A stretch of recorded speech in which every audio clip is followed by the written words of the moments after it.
Basics 2.0-তে তোমাদের সবাইকে জানাই স্বাগত। বিভিন্ন স্বাদের গল্প শোনার জন্য এখনই সাবস্ক্রাইব করো আমাদের ইউটিউব চ্যানেলকে, আর পাশে থাকা বেল আইকনটি প্রেস করতে ভুলো না, যাতে আমাদের চ্যানেলের নোটিফিকেশনস সবার আগে তুমি পাও। আজ তোমাদের জন্য দেবাশিস মজুমদারের গল্প হিকাবের অভিশাপ। আজকের গল্পের প্রধান চরিত্রে সায়ন্তন, রৌনক, অভিরাম ও দীপিকা। আজকের গল্প পাঠে অরূপ, অন্যান্য কয়েকটি ভূমিকার শুভঙ্কর, রাজ, পীযূষ ও পূজা। গল্পের সূত্রধার আমি, শ্বেতা। কভার এডিটিংয়ে নীলেশ। তাহলে শুরু হচ্ছে আমাদের আজকের নিবেদন হিকাবের অভিশাপ।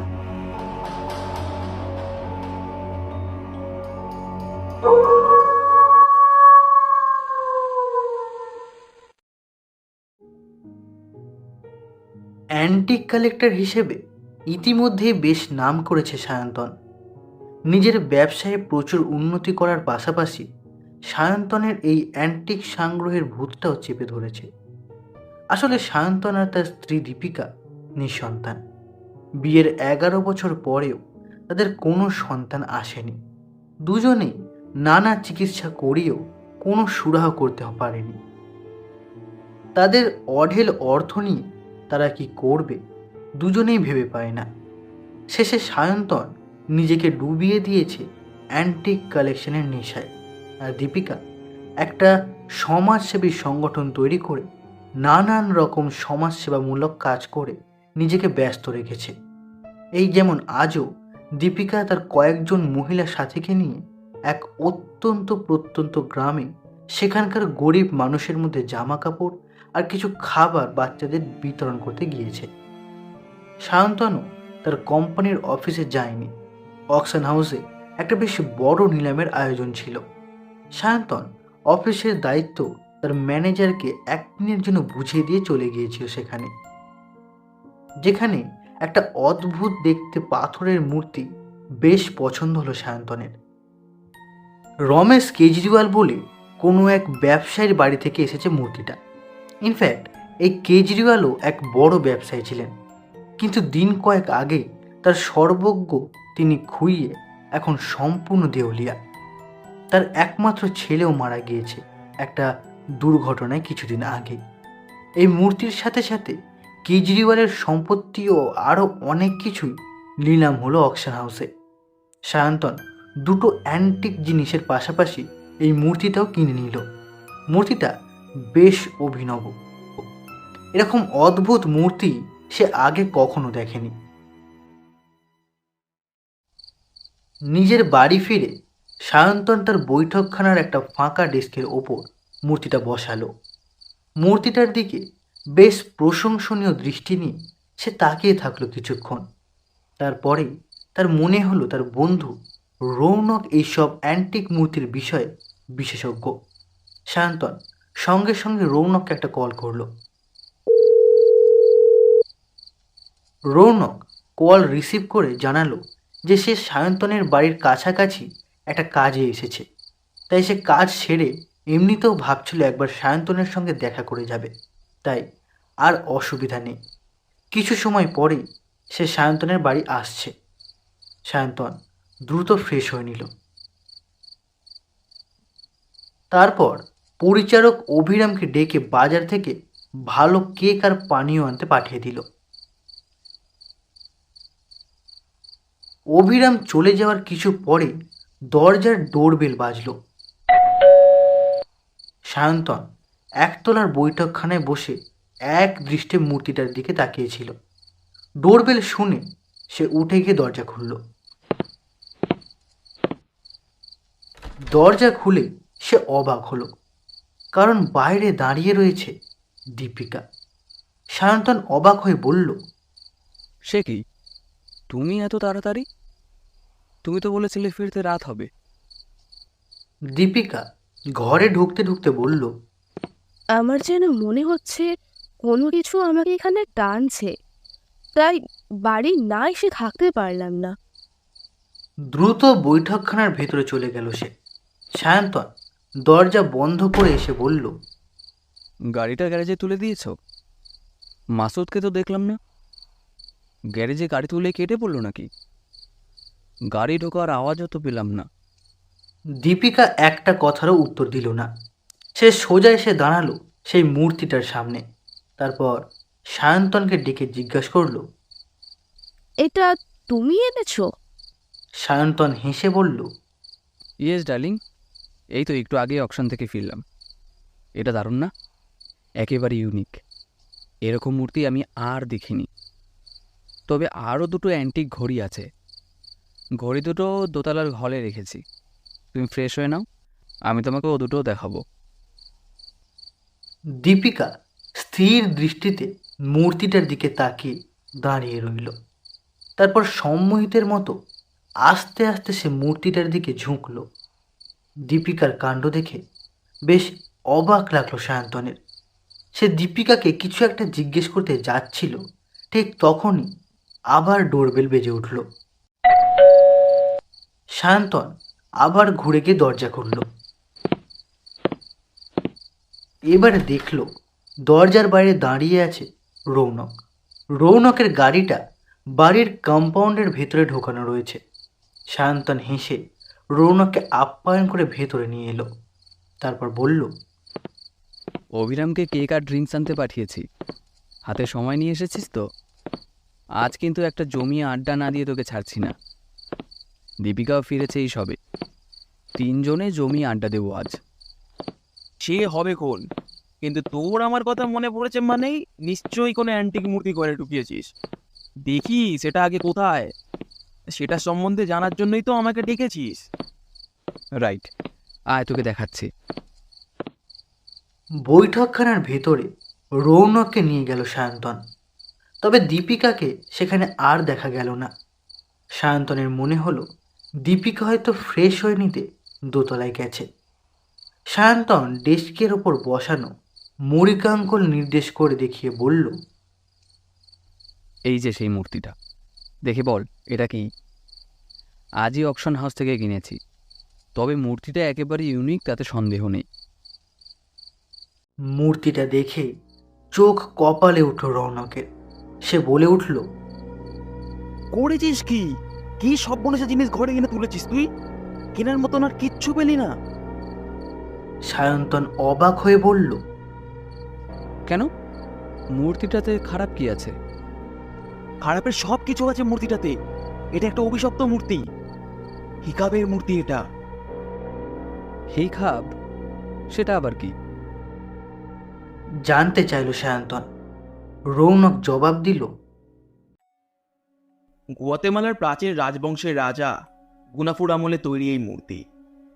রাজার শত্রুদের অপদেবতার অভিশাপে ধ্বংস করার জন্য এই মূর্তি তৈরি করা হয়েছিল। স্প্যানিশ নেতৃত্ববিদ দিয়াগো আনসালো প্রথম এটা গুনাফুর রাজপ্রাসাদের ধ্বংসাবশেষ থেকে আবিষ্কার করে ইউরোপে নিয়ে আসেন। দেশে ফেরার দুদিনের মধ্যেই আনসালোর স্ত্রী, কন্যা সহ পরিবারের সবাই দুর্ঘটনায় মারা যান। এক সপ্তাহের মধ্যে আনসালো কপর্দক শূন্য হয়ে যান আর তারপর পাগল হয়ে আত্মহত্যা করেন। তারপর কিছু হাত ঘুরে এই মূর্তি আসে ইংরেজ সংগ্রাহক উইলিয়াম কনওয়ের হাতে। তারও পরিণতি ভয়ানক। তারপর মূর্তিটা বেশ কিছু সময় গায়েব ছিল। বছরখানেক আগে কেউ স্মাগল করে ভারতে আনে, আর এই দেশে আসার পর থেকে অনেকেই এই মূর্তিটা কিনে বরবাদও হয়েছে। দিল্লির মহেন্দ্রনাথ শর্মা, মারাঠার ত্রিপাঠী আর কিছুদিন আগেই কলকাতার কেজরিওয়ালে এই মূর্তিটা কেনার পর নিজেদের প্রিয়জনকে হারিয়েছে। আর তারপর টাকা পয়সা, সম্পত্তি সব কিছু হারিয়ে সর্বশান্ত হয়েছেন। কেজরিওয়াল তো শুনেছিলাম এখন পাগলাগারোতে। গুয়াতেমালার লোককথা অনুসারে হিকাবের মূর্তির যে মালিকানা পায়, তার প্রত্যেক প্রিয়জনের আত্মাকে নিজের নিয়ন্ত্রণে নিয়ে আসে, আর তারপর মূর্তি তার মালিককে সব রকমভাবে সর্বনাশের দিকে টেনে নিয়ে যায়। ভয়ঙ্কর অভিশাপ জড়িয়ে আছে এর সাথে। তুই ভাই এই মূর্তিটা না কিনতেই পারতিস। সব শুনে সায়ন্তন হেসে বলল, এইসব রাবিশ লোককথায় তুই বিশ্বাস করিস? আমি ভাবতে পারিনি। এনিওয়ে, আমি এসব অভিশাপ টভিশাপ মানি না। তবে তুই যে কনফার্ম করলি এটা গুয়াতেমালার প্রাচীন রাজবংশের আমলের জিনিস, এটাতেই আমার মনটা ভালো হয়ে গেল। তোকে এর জন্য দামি পানীয় আমি খাওয়াবই। রৌনক কিছু একটা বলতে যাচ্ছিল, কিন্তু তার আগেই সায়ন্তনের মোবাইলটা বেজে উঠল। সায়ন্তন দ্রুত গিয়ে কলটা রিসিভ করলো। রৌনকের উৎকণ্ঠা নিয়ে সেদিকে তাকিয়েছিল, কিন্তু সায়ন্তন বেশ হেসে হেসে মোবাইলে কথা বলে কলটা কেটে দিয়ে রৌনকের কাছে এসে দাঁড়িয়ে বলল, ইংল্যান্ডের ব্রাইট অ্যান্ড জোন্স কোম্পানির কাছ থেকে অর্ডার পাওয়ার জন্য গত 3 বছর থেকে মুখিয়েছিলাম। যতবারই অর্ডার কোড করি ততবারই ক্যান্সেল হয়ে যাচ্ছিল, কিন্তু আজ আমাদের কোড অ্যাকসেপ্ট হয়েছে। আমার ম্যানেজারের কল ছিল, ওরা আজও কল করেছিল। তারপর অফিসিয়ালি আমাদের ইমেলে অর্ডার কনফার্ম করেছে।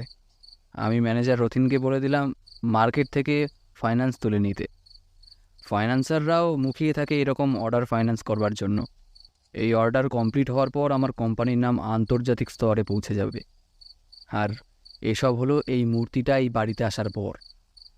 আমার তো মনে হয় তোর ওই অভিশাপের কনসেপ্ট আমার ক্ষেত্রে ভূতের রাজার মতো বর করেছে। বলে একটা চওড়া হাসি হাসল সায়ন্তন। রৌনক বলল, সেটাই যেন হয়, কিন্তু রৌনক কথা শেষ করতে পারল না। তার আগেই দরজার ডোরবেলটা আবারও বেজে উঠল এবং এবার ঘন ঘন বাজতে লাগলো। যে বাইরে এসেছে সে মারাত্মক ব্যস্ততায় রয়েছে, তা বেল বাজানোর ধরন দেখে বোঝা যাচ্ছে। সায়ন্তন দ্রুত গিয়ে দরজা খুলতেই অভিরাম হুড়মুড় করে ঘরে ঢুকে পড়ল। তার চোখে মুখে আতঙ্কের ছাপ। সে সায়ন্তনকে কিছু বলার সুযোগ না দিয়ে বলল, সরি হয়ে গেছে স্যার। আমি কেকের দোকানে কেক কিনছিলাম, তখনই টিভিতে বাংলা নিউজ চ্যানেলে খবর, এখনই দেখাচ্ছে সংবাদশিলা চ্যানেলে, এখনই দেখাচ্ছে স্যার, দয়া করে টিভিতে একবার অন করুন।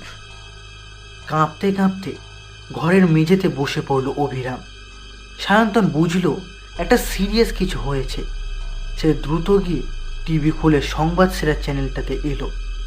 চ্যানেল খুলতেই দেখল একটা দুর্ঘটনার খবর দেখাচ্ছে। লাইভ দুর্ঘটনাস্থল থেকে কভারেজ দেখাচ্ছে। হাইওয়েতে একটা গাড়ি আর একটা ট্রাকের মধ্যে মুখোমুখি সংঘর্ষ হয়েছে। ট্রাক ড্রাইভার আর খালাসি গুরুতর আহত, কিন্তু গাড়ির কোনো আরোহী নাকি বেঁচে নেই। ড্রাইভার সহ সবাই দুর্ঘটনাস্থলে মারা গিয়েছেন।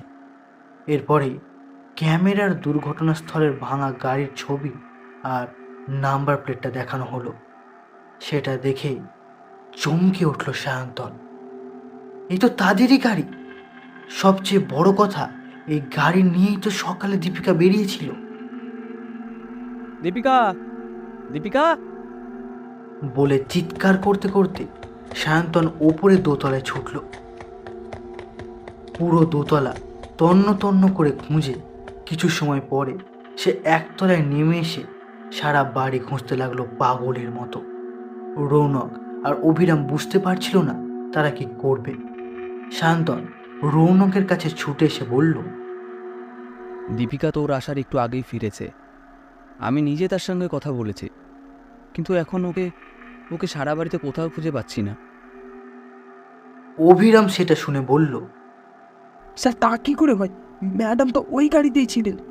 আপনি দেখুন, গ্যারেজে কোনো গাড়ি নেই, বাইরে শুধু রৌনক সাহেবের গাড়ি নিয়ে ওনার ড্রাইভার দাঁড়িয়ে আছে। চুপ কর ইডিয়েট। দীপিকা ফিরেছে, হয়তো পাবলিক ট্রান্সপোর্ট নিয়ে, হয়তো ট্যাক্সি ভাড়া করে ফিরেছে। আমি নিজে দরজা খুলেছি, তার সাথে কথা বলেছি, আর তুই বলছিস গাড়ি গেছে যাক, কিন্তু দীপিকা ঠিক আছে। কিন্তু বাড়িতে ওকে খুঁজে পাচ্ছি না কেন? চোখে মুখে আতঙ্ক ছড়ানো সায়ন্তনের। রৌনক তাকে সান্ত্বনা দিতে যাচ্ছিল, কিন্তু আবার সায়ন্তনের মোবাইলটা ঠিক সেই সময় বেজে উঠল। কলটা রিসিভ করতে ওপাশ থেকে কোনো খবর এলো। চোখে মুখে অবিশ্বাস ফুটিয়ে সায়ন্তন শুধু বলতে পারল, আপনারা শিওর তো? কিন্তু একটু আগে কি করে সম্ভব? কলটা কেটে গেল। সায়ন্তন প্রায় মেঝেতে পড়ে যাচ্ছিল। রৌনক দ্রুত তাকে ধরে ফেলল। রৌনকের দিকে তাকিয়ে শান্তন বলল, পুলিশের ফোন ছিল। ওই ওই দুর্ঘটনা যেখানে ঘটেছে সেখানকার থানা থেকে কল করেছিল। বলেছে আমার ড্রাইভার মাসুদ আর আমার স্ত্রী দীপিকা আর আরও দুজন মহিলার ডেড বডি ওরা নিয়ে এসেছে দুর্ঘটনাস্থল থেকে। দীপিকার মোবাইল থেকে আমার নাম্বার পেয়ে ওরা আমাকে কল করেছিল। ওখানকার সদরের মর্গে ডেকেছে, কিন্তু কিন্তু রৌনক, তুই বল তা কী করে সম্ভব? আমি নিজে দীপিকাকে দরজা খুলে দিয়েছি। তো তোর আসার একটু আগে আমি কথা বলেছি ওর সাথে। আমি এখন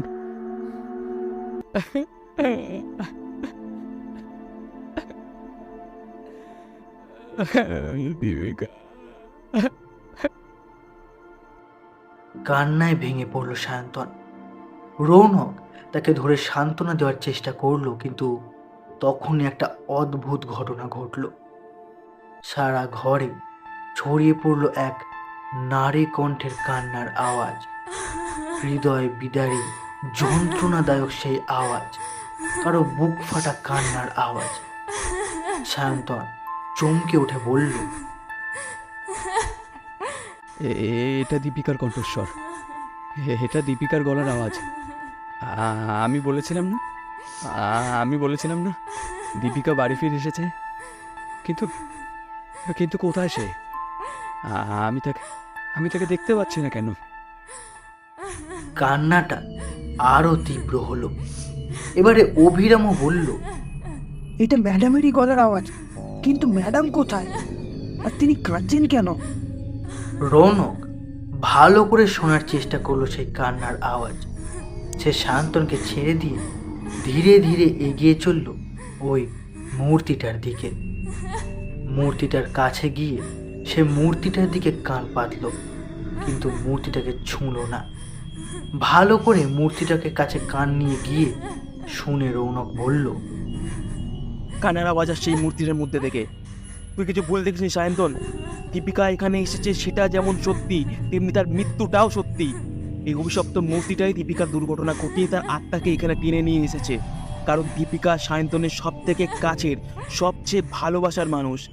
তারপর তার আত্মাকে নিজের মধ্যে কয়েদ করে তাকে যন্ত্রণা দেওয়াও শুরু করে দিয়েছে। ভয়ঙ্কর পৈশাচিক অভিশাপের সূত্রপাত হয়ে গেছে সায়ন্তন। আরও ভয়ঙ্কর কিছু অপেক্ষা করে আছে তোর জন্য। রৌনকের কথা শেষ হতেই আবার মোবাইলটা বেজে উঠল সায়ন্তনের। কাঁপা কাঁপা হাতে বিধ্বস্ত মানসিকতা নিয়ে কলটা রিসিভ করলো সায়ন্তন। ওপাশ থেকে কেউ কিছু বলল।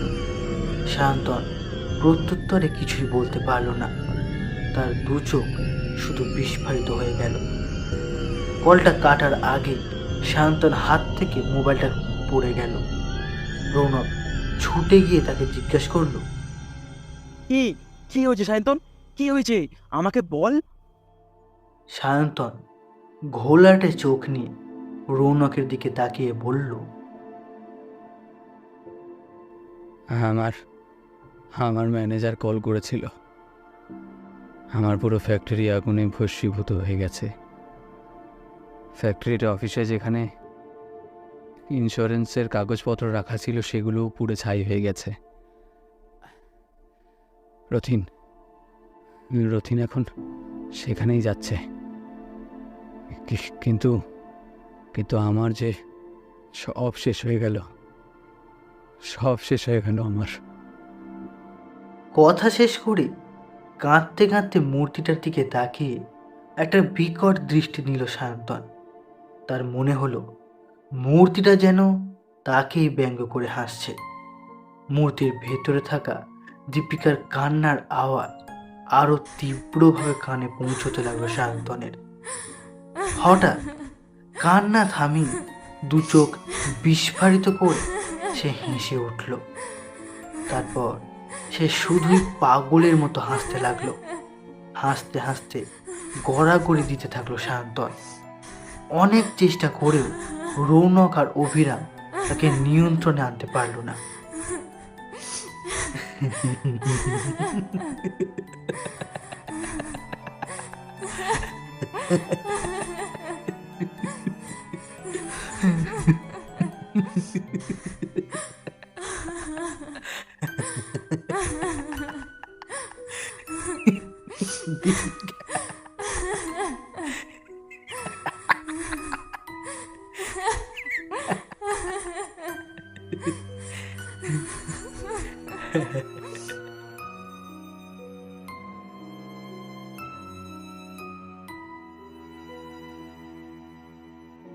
অনেক রাতে পুলিশের নির্দেশ দেওয়া মর্গ থেকে ময়না তদন্তের পর দীপিকা আর মাসুদের মৃতদেহর দায়িত্ব নিল রৌনক। সে সাথে করে নিয়ে এসেছে অভিরামকে। অভিরামের মারফতই মাসুদের পরিবারকে খবর দিয়ে আনিয়েছে রৌনক। মাসুদের পরিবারের হাতে তার মৃতদেহ তুলে দিয়ে দীপিকার মৃতদেহ নিয়ে শ্মশানে তার শেষকৃত্য সম্পাদনের জন্য সেই গভীর রাতে রওনা হলো রৌনক আর অভিরাম। সায়ন্তনকে এখানে আনা যায়নি, কারণ পুরোপুরি উন্মাদ অবস্থায় কিছু আগেই তাকে মানসিক হাসপাতালে ভর্তি করে এসেছে রৌনক আর অভিরাম।